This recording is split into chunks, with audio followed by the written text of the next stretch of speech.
चलिए जी, अब इस चर्चा में आगे मैं आपसे ये समझना चाहूंगा कि आप सोशल मीडिया को किस तरीके से देखते हैं, क्योंकि आप बहुत अच्छा कंटेंट बनाते हैं। आपने इस यंग उम्र में अपने ऊपर एक जिम्मा लिया हुआ है कि जो भारत की सनातन संस्कृति है इसको रिजुविनेट करना है, इसको दोबारा से उसी चरम पे लेके जाना है।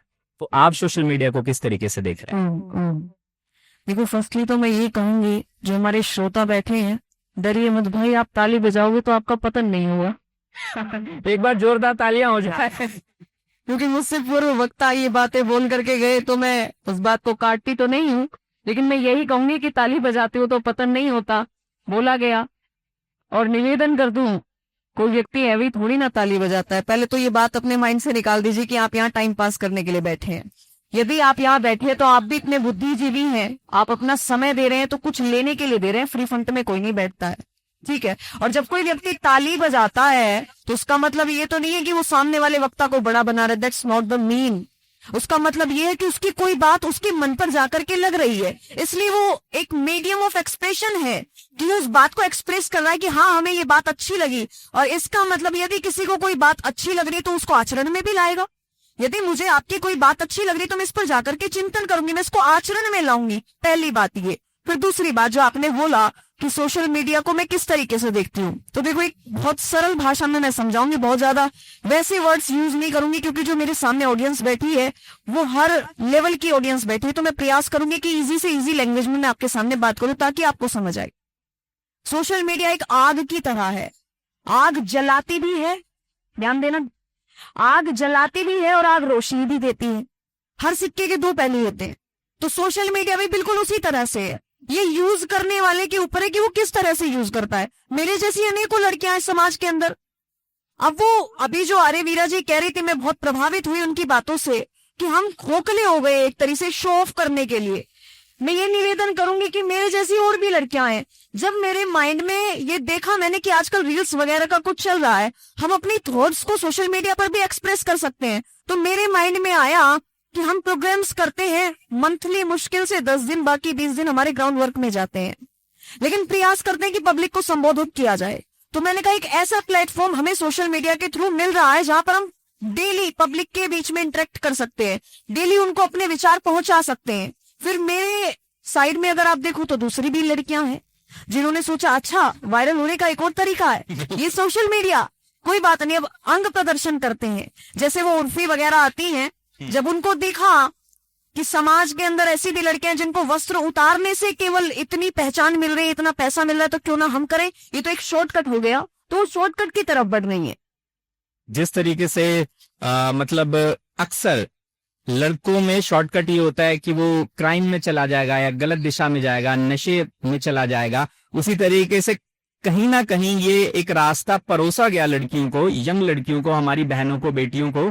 और क्योंकि एकदम से इतना ज्यादा अटेंशन मिलता है और एक यंग एज में लोगों को समझ में नहीं आता। एक लड़की है, उसने इंस्टाग्राम पे अपना अकाउंट बनाया और देखते देखते 24 घंटे में उसके पास 100 मैसेज आ गए, हेलो दिस डैट। तो इंसान उस यंग एज में कहीं ना कहीं बहुत अच्छा महसूस करता है और वो अच्छे और बुरे के बीच में जब फर्क नहीं कर पाता तो एक अलग ही दिशा में चला जाता है।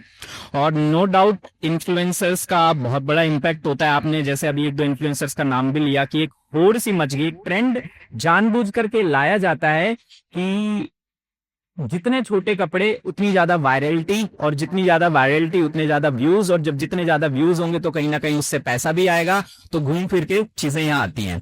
अभी थोड़ी देर पहले एक डिस्कशन आर्य वीरा जी ने छेड़ा था लिविंग का, उस पर मैं थोड़ी सी चर्चा करना चाहूंगा कि लिविंग को लेके आप लोगों को जैसे पता होगा कि शादी से पहले लड़का लड़की साथ में रहे, इसमें क्या परहेज है।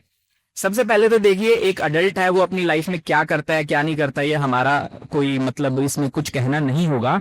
बट क्योंकि हम एक सामाजिक प्राणी हैं और जब हम समाज में रहते हैं, इस समाज के रिसोर्सेस को यूज करते हैं, तो कहीं ना कहीं हमारा एक सामाजिक दायित्व भी आता है।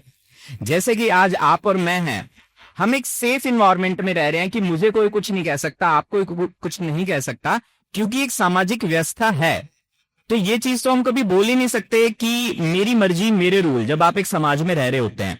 तो आप इस लिविंग को किस तरीके से देखते हैं? क्योंकि इसमें मैं ये सवाल इसलिए पूछ रहा हूं क्योंकि मैक्सिमम लड़कियों ने ही इसका विरोध किया था कि क्या दिक्कत है।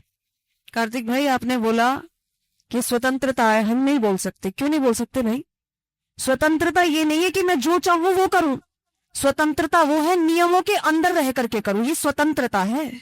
लेकिन हमने कुछ और ही आज फ्रीडम को बना करके रखा, हम तो टोकेंगे।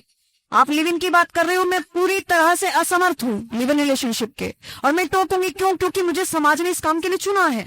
मैं पूरे धड़ल्ले के साथ कहती हूँ और अब भी कह रही हूँ, लिव इन को मैं पूरी तरह से गलत मानती हूँ। गलत, हाँ गलत है और गलत रहेगा। जो लड़कियां ऐसा बोल रही हैं कि हमें लिव इन में रहना है, विवाह से पहले साथ में रहना है, मैं उनका भी विरोध करती हूँ। और एक और वर्ड देती हूँ, शायद वो चरित्रहीन महिलाएं हैं, शायद वो चरित्रहीन स्त्रियां हैं। मैं पूरे दावे के साथ कहती हूँ, ये जो लिव इन वाला कॉन्सेप्ट है ना, ये वहां जाकर के चलाइए जहां चरित्र की कोई मान्यताएं नहीं होती। ये जहां से आ रहा है, पाश्चात्य संस्कृति से हमारी ओर दौड़ रहा है। लिव इन का जो कॉन्सेप्ट है, वो लोग रहते हैं विवाह से पहले रिलेशनशिप में, उनकी तरफ से हमारी ओर दौड़ रहा है। तो उनके यहाँ कार्तिक भाई कहा जाता है कि महिलाओं के अंदर आत्मा ही नहीं होती, उनका चरित्र कुछ चीज होता ही नहीं है। लेकिन इसी भारत के अंदर मैं इस बात को रिपीट कर रही हूँ, ये महिलाओं पर क्यों थोपा जा रहा है जानते हो आप? क्योंकि भारत के अंदर महिलाओं के लिए चरित्र से बड़ी कोई चीज नहीं है, इसलिए उन पर बार बार ये प्रेशर डाला जाता है, नहीं रह सकते लिव इन में। ये हमारी परंपरा नहीं, इतिहास से ही नहीं मिलता है। ये मैं पूरी तरह से असमर्थ हूं इस बात से। बिल्कुल सही। लेकिन ऐसे में फिर ये मेरे मन का प्रश्न नहीं है, लेकिन ये उठता जरूर है कि इससे आपको क्या प्रॉब्लम है। मैं 18 साल की हूं, मैं अडल्ट हूं, आपको इससे क्या दिक्कत है? और एक सवाल इसमें और आता है कि वैसे भी आजकल यूथ शादी से पहले सब कुछ कर ही रहा है, तो फिर दिक्कत क्या है इसमें? मुझे पर्सनली क्या दिक्कत है, आप ये पूछ रहे हैं? हाँ, पर्सनली मुझे पर्सनली ये दिक्कत है क्योंकि मैं भारतीय मंचों पर, भारत से अलग भी मंचों पर अपने देश का, अपनी संस्कृति का, अपने धर्म का नेतृत्व करती हूँ। तो मुझे पसंद नहीं है कि सामने से कोई अन्य व्यक्ति उठ करके ये बोले कि भारत के अंदर तो ये सब परंपराएं क्यों चल रही है। भाई मैं क्या जवाब दूंगी उनको? क्योंकि भारत की महिलाओं का नेतृत्व मैं कर रही हूँ ना, तो मेरी ड्यूटी बनती है कि भारत की महिला कोई भी ऐसा गलत कदम ना उठाए जहां जाकर के भारत के नेतृत्वकर्ता को गर्दन झुकानी पड़ जाए। मैं इसलिए विरोध करती हूँ। और वो कहते हैं कि हमारी मर्जी है, नहीं तुम्हारी मर्जी से नहीं चलेगा, आज तक नहीं चला है। अब तुम दूसरे लोगों से सीख सीख करके कह रहे हो हमारी मर्जी क्यों चलेगी? तुम्हारी मर्जी अपने पेरेंट्स से भी बोलते हो क्या ये सब चीजें कि हमारी मर्जी चलेगी? उनके नियमों के अनुसार चलते हो ना। फिर समाज में जब आप निकलते हो, क्यों आप ड्रेस को लेकर के, क्यों कंटेंट बनाने को लेकर के, क्यों अर्धनग्नता को लेकर के आप अपनी मर्जी चलाते हो? तुम्हारी मर्जी नहीं है, तुम समाज में रह रहे हो तो समाज के नियमों के अनुसार चलना पड़ेगा और तुम्हें इसके लिए टोका जाएगा। अब इसी चर्चा में अगला एक सवाल और आता है कि ये सारे के सारे जो भी नियम और कानून हैं, ये लड़की को ही क्यों थोपे जाते हैं? लड़कों का इसमें क्या भागीदारी है या उनका क्या दायित्व होना चाहिए? क्योंकि ऐसे में एकदम से ये जो एक सूडो फेमिनिस्ट का तबका है, ये भोली भाली बच्चियों को, लड़कियों को, यंग लड़कियों को इस तर्क से कहीं ना कहीं मना लेती हैं कि ये सिर्फ आप लोगों को रोका जा रहा है। लड़कों को तो देखो, लड़का 10 जगह जाए तो उसको बोल देता है वाह क्या हीरो है, बहुत बड़ा खिलाड़ी है। लड़की अगर इस तरीके का कुछ कर दे तो उसके चरित्र पे बात आती है। तो इसको आप कैसे देखते हैं और फिर लड़कों का दायित्व क्या होना चाहिए? इस टाइम लड़कियां बड़ी खुश हैं भाई, मुझे तुम्हारे चेहरों की मुस्कान दिखाई दे रही है।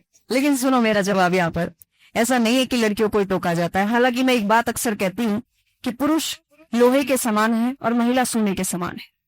पुरुष की जो वैल्यू है एक लोहे के समान है। आप बाजार में, मार्केट में जाकर के देखो, लोहा कहीं भी पड़ा मिल जाएगा।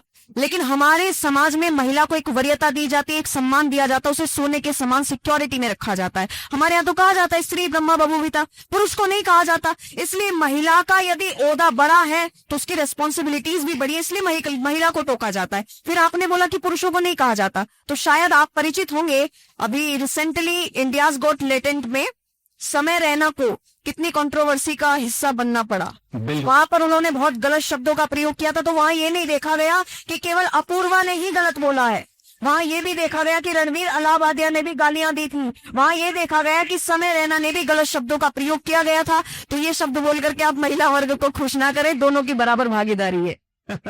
बहुत बढ़िया, बहुत बढ़िया।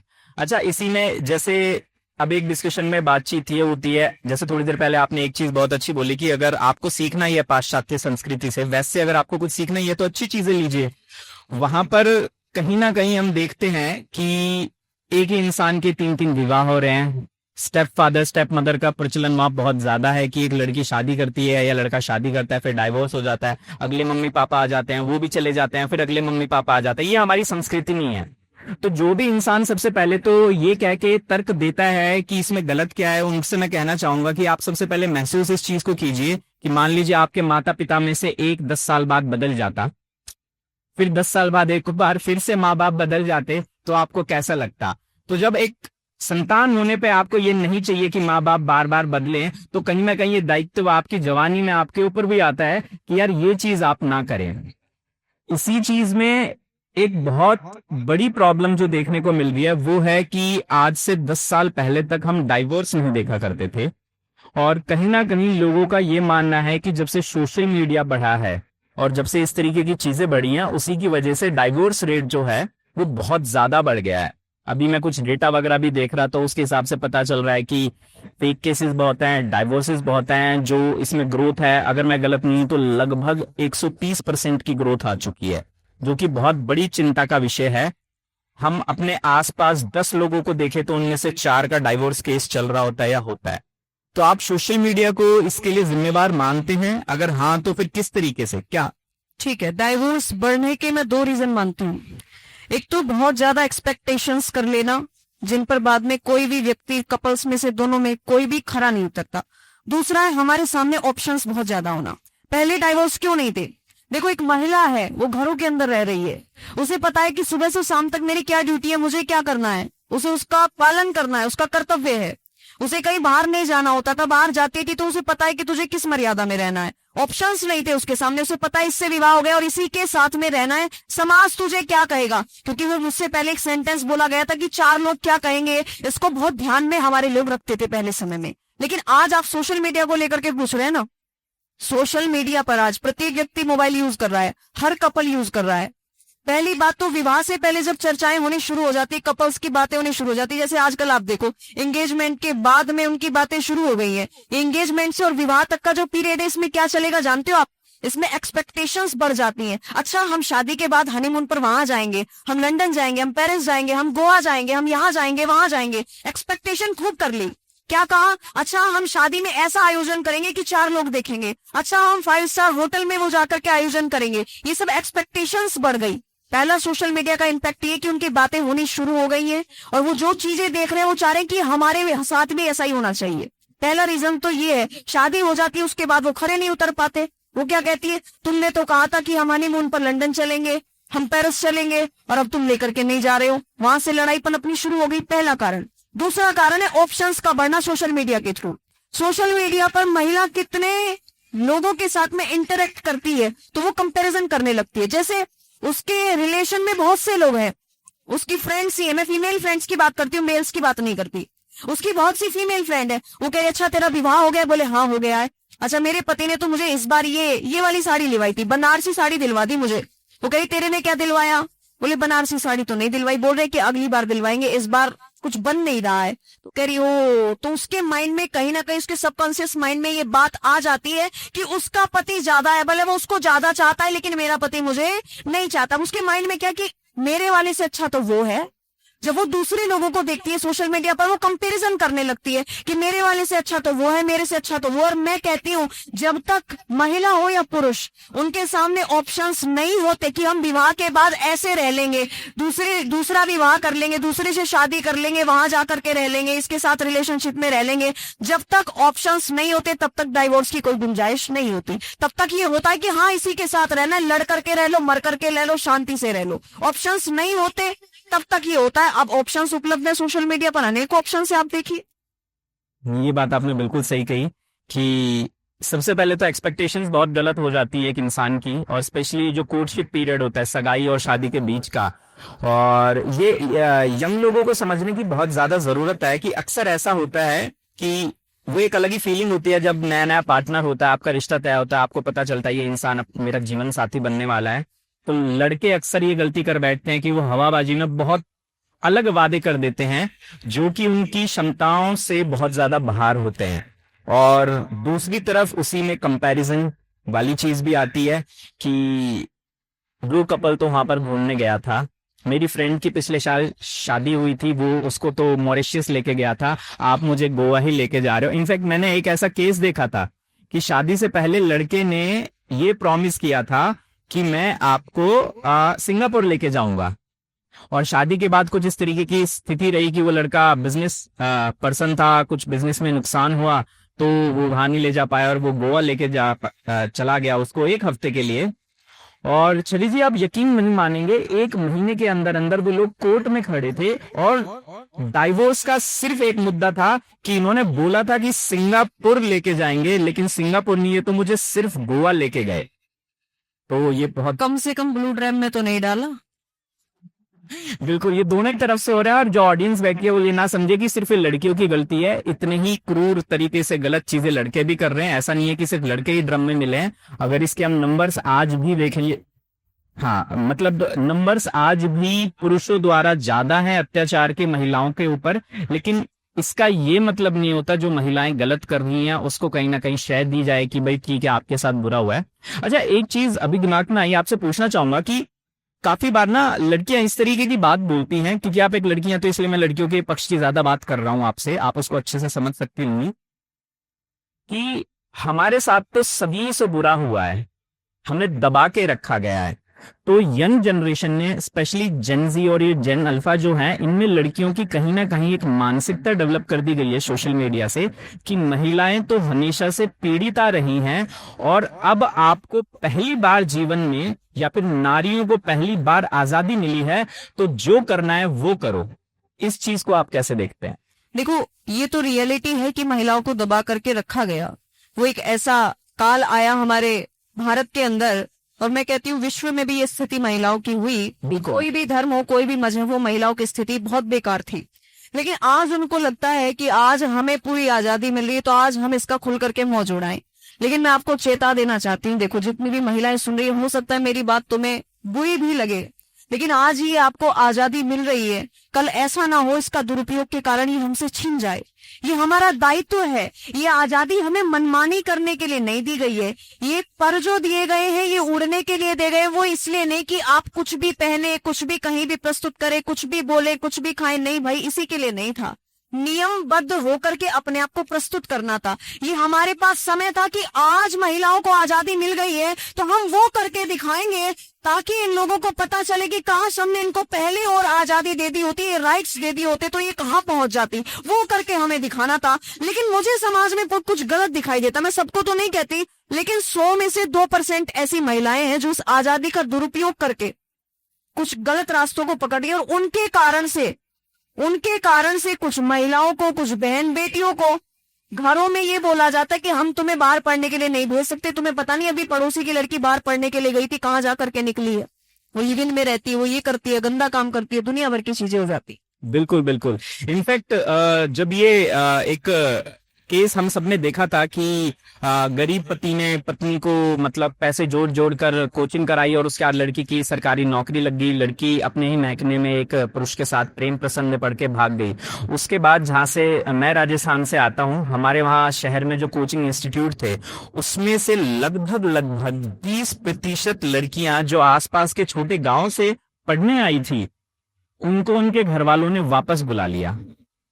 20% से ज्यादा लड़कियां का लाइफ में एक डॉट लग गया कि भाई नौकरी नहीं करनी, इंडिपेंडेंट नहीं बनना। तो जो भी महिला इस तरीके की कोई गलत हरकत करती है ना, तो उसे इसका अंदाजा नहीं है कि इसकी कीमत लाखों लड़कियों को भुगतनी पड़ेगी।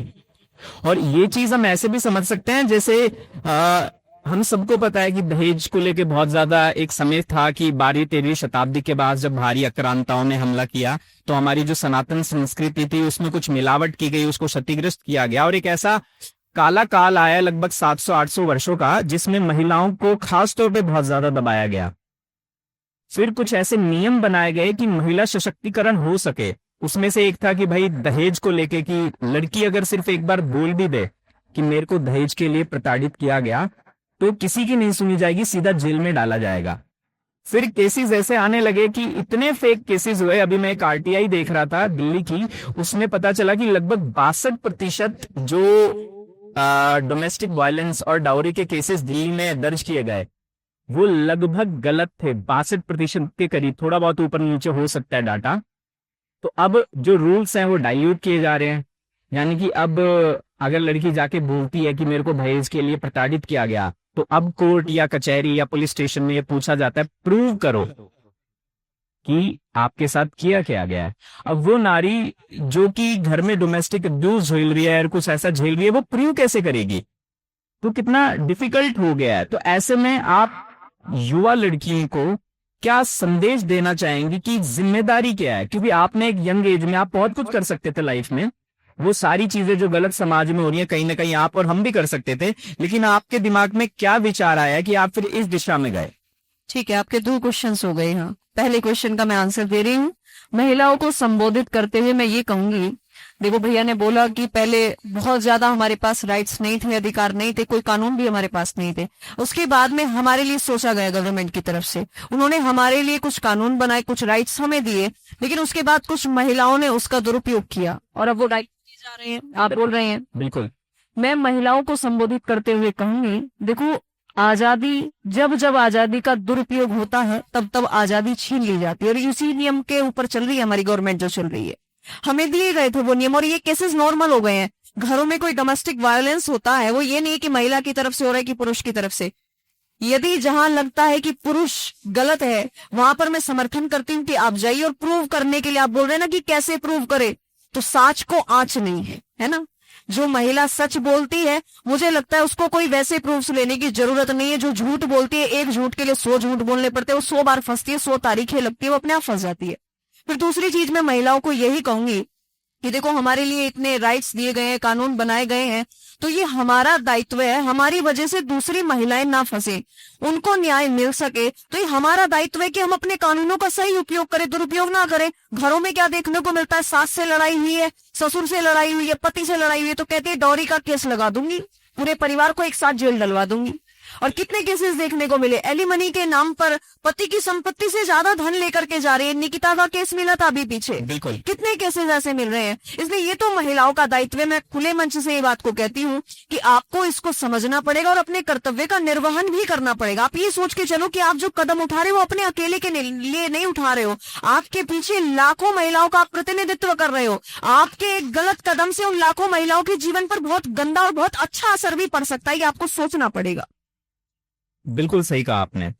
अब एक अंतिम सवाल, ऑडियंस से क्वेश्चन लेने से पहले मैं आपसे एक अंतिम सवाल पूछना चाहूंगा, और ये लड़का और लड़की दोनों के ऊपर एप्लीकेबल है कि कहीं ना कहीं हम माने चाहे ना माने, लेकिन एक ऐसा समय आ चुका है कि आज के दिन मैक्सिमम जो यूथ है उसके मल्टीपल पार्टनर्स होते हैं, यानी कि एक समय पे नहीं तो 2, 3, 4, 5 पार्टनर्स का पहले तजुर्बा होता है। इसके क्या नुकसान देखते हैं आप, जो कि एक यूथ को समझना चाहिए?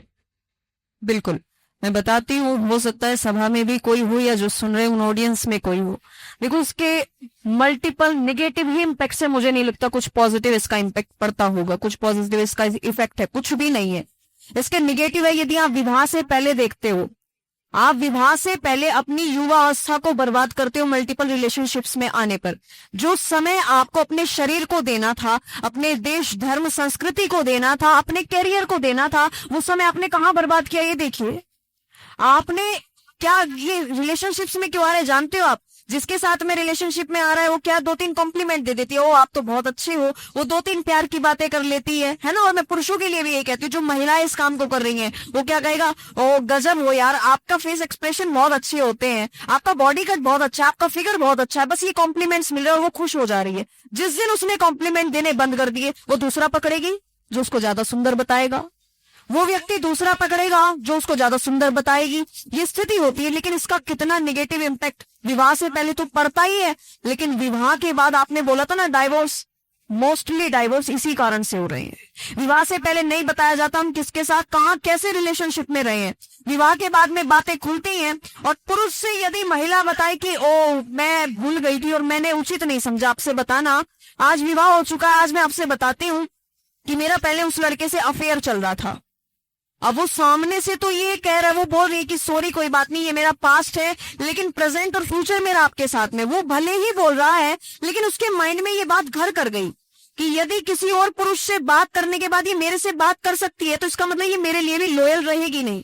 उसके माइंड में कहीं ना कहीं ये डाउट रहेगा कि इस पर नजर रखनी पड़ेगी, ये लॉयल महिला नहीं है। वही महिला के केस में भी होता है। विवाह के बाद में जितने इसके निगेटिव कॉन्सिक्वेंसेस देखने के लिए मिलते हैं, मुझे लगता है कि हम उससे बच करके रहें तो ज्यादा बेटर है।